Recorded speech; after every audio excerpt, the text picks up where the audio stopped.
Hey everyone, I'm back with those legal myths which you may have believed all your life. These are going to be debunked by a lawyer today. कभी सोचा है कि आप legalities को ठीक से समझते भी है या नहीं, या फिर कोई कॉम्प्लेक्स लीगल वीडियोस तो देख ली बहुत सारी, लेकिन आपको छोटी छोटी बातों के बारे में पता नहीं है. स्टार्ट करते हैं उन चीज से, और आज थोड़ा अपना बेस रखेंगे फैमिली लॉ रिलेटेड, बिकॉज बहुत सारे लोग हैं जिनको कंफ्यूजन है मैरिज से रिलेटेड चीजों में. तो ऐसी मिथ्स को आज हम मिलके बस्ट करते हैं. Number 1 myth. Only wife can get custody of child or children after divorce. No, this is not true. You can read the Guardians and Wards Act and there are multiple other acts as well. इससे आपको पता चलेगा कि अगर divorce हो जाता है तो चाइल्ड की कस्टडी उसके वेलफेयर के हिसाब से ईदर ऑफ द पेरेंट को जा सकती है. सो आज से कभी भी ये मत सोचना मूवीज देख के कि खाली विमेन को बच्चों की कस्टडी मिल सकती है और वो इंटाइटल्ड होती है इस चीज के लिए. ऐसा नहीं है.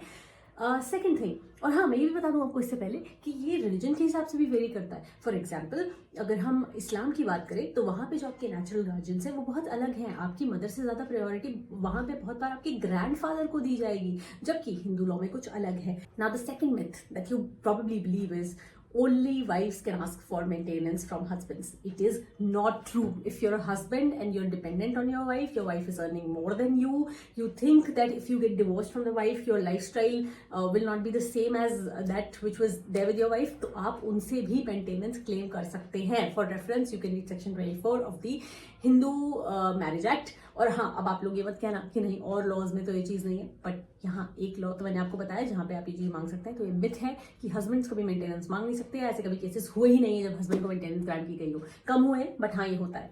Third major myth, after divorce wife is entitled to 50% of the husband's estate. जो भी हस्बैंड का है उसका 50% ऑटोमेटिकली वाइफ को चला जाएगा.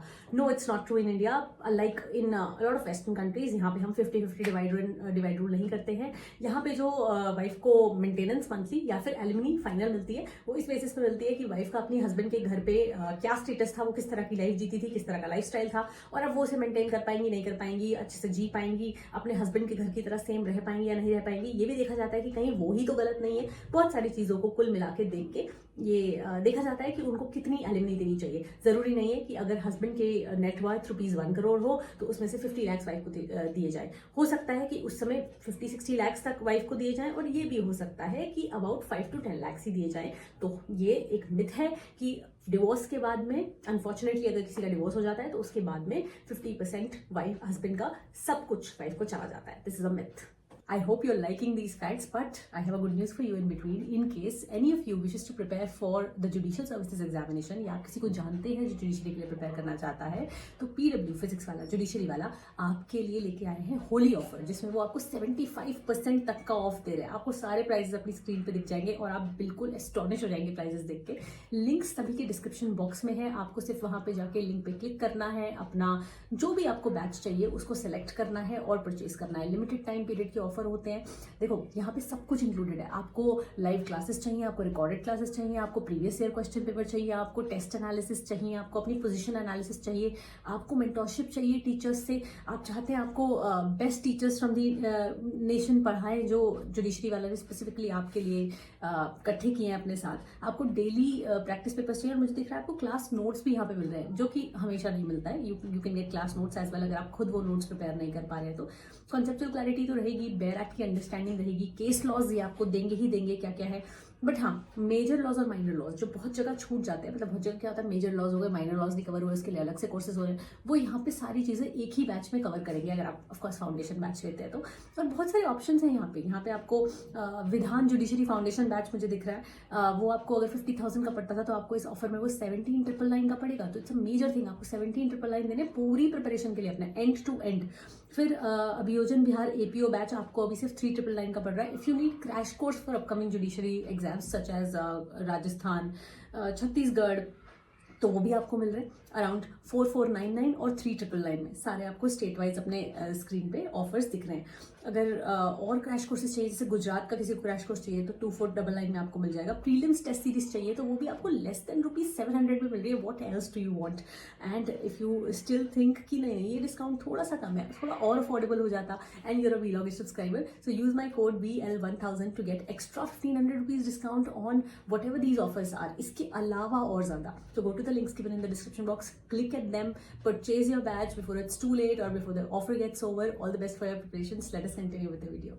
Fourth myth. Live-in relationships are illegal in India. You cannot live with your spouse, your partner, if you are not married. No, it is not true. Live-in relationships बिल्कुल भी illegal नहीं है. In fact बहुत सारे तो ऐसे भी केसेस हुए हैं जहाँ पे कोर्ट्स ने लिव इन रिलेशनशिप को रिकॉग्नाइज तो किया ही है. साथ में ये भी बोला है कि लिव इन में रहते हुए पार्टनर्स की तरफ भी आपकी कई सारी ड्यूटीज होती हैं, इंक्लूडिंग द ड्यूटी टू पे maintenance of live in relationships बिल्कुल भी इलीगल नहीं है. This is a myth. But हाँ, बहुत सारी कॉम्प्लेक्स लीगैलिटीज इसके साथ जुड़ी हैं, तो उनके बारे में आपको पढ़ना, जानना, समझना बहुत जरूरी है. That's why I always say कि जैसे आपकी बेसिक नीड्स है ना लाइफ की, वैसे आपकी एक बेसिक नीड एक और है. You should always have an advocate, a lawyer, a competent person available on call to assist you with the legalities. एक और मिथ है फैमिली लॉ से रिलेटेड कि वाइफ अपने हस्बैंड के पेरेंट्स से अलग, मतलब अगर वो अपने इन लॉज के घर में रह रही है, जॉइंट फैमिली में रह रही है, तो उससे अलग नहीं रह सकती. अगर वो उससे अलग रहने जाएगी तो उनको हस्बैंड का राइट है वापस बुलाने का, उनकी ड्यूटी है, मैट्रिमोनियल ऑब्लिगेशन है कि वो अपने हस्बैंड के पेरेंट्स के साथ रहे. बट नहीं, ये ट्रू नहीं है कि एज स्पाउसेस आपको ये फर्ज एक दूसरे की तरफ निभाना चाहिए कि आपको एक दूसरे के पेरेंट्स की, एक दूसरे की फैमिली की केयर करनी चाहिए. जहाँ पे जरूरत है वहाँ पे आपको रहना चाहिए, और ये भी मैट्रिमोनियल ऑब्लिगेशंस में आते हैं.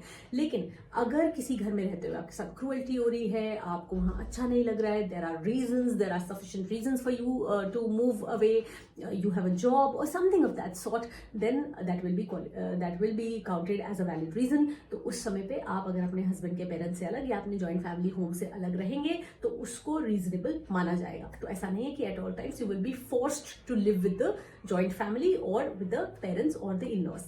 So how many of these myths did you believe? I'm not asking the law persons, but those people who are not really familiar with the legalities. मुझे बताना कितनी myths आज आपकी बस्ट हुई और कितनी myths आप चाहते हैं कि और ज्यादा हम उसको खत्म करें, ये वेरीफाई करें कि वो ट्रू है या नहीं है. और if you've got a legal question, drop it in the comments below or write to me at vlogish@gmail.com. Our team will reply to you, get back to you as soon as possible. And with this, I can just say that I'll meet you again very soon with a new video or a new concept. Bye for now. Happy Holi.